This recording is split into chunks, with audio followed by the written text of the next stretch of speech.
Jeddah এক্সপোতে Bangladeshi ব্যবসায়ীদের সাথে কনসুলেটের মতবিনিময় সভা। বিস্তারিত দেখুন তথ্যচিত্রে। সৌদি আরবের জেদ্দায় অনুষ্ঠিত তৃতীয় ফ্যাশন অ্যান্ড টেক্স এক্সপো 2025-এ অংশগ্রহণকারী রপ্তানিকারকদের সাথে এক মতবিনিময় সভার আয়োজন করে বাংলাদেশ কনসুলেট জেনারেল জেদ্দা।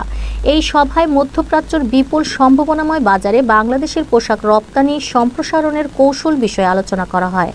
মতবিনিময় সভার মূল লক্ষ্য ছিল আন্তর্জাতিক এই প্রদর্শনীতে বাংলাদেশের প্রতিষ্ঠানসমূহের অংশগ্রহণের অভিজ্ঞতা পর্যালোচনা করা এবং ভবিষ্যতে সৌদি আরব ও মধ্যপ্রাচ্যের অন্যান্য দেশে রপ্তানি বৃদ্ধির জন্য সুনির্দিষ্ট পরিকল্পনা গ্রহণ করা।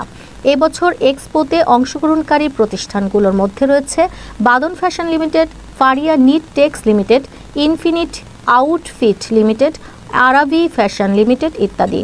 অংশগ্রহণকারী রপ্তানিকারকগণ এক্সপোতে তাদের অভিজ্ঞতা তুলে ধরে জানান, সৌদি বায়ারদের কাছ থেকে ইতিবাচক সাড়া পাওয়া গিয়েছে এবং বেশ কিছু প্রাথমিক অর্ডার পাওয়ার সম্ভাবনা তৈরি হয়েছে।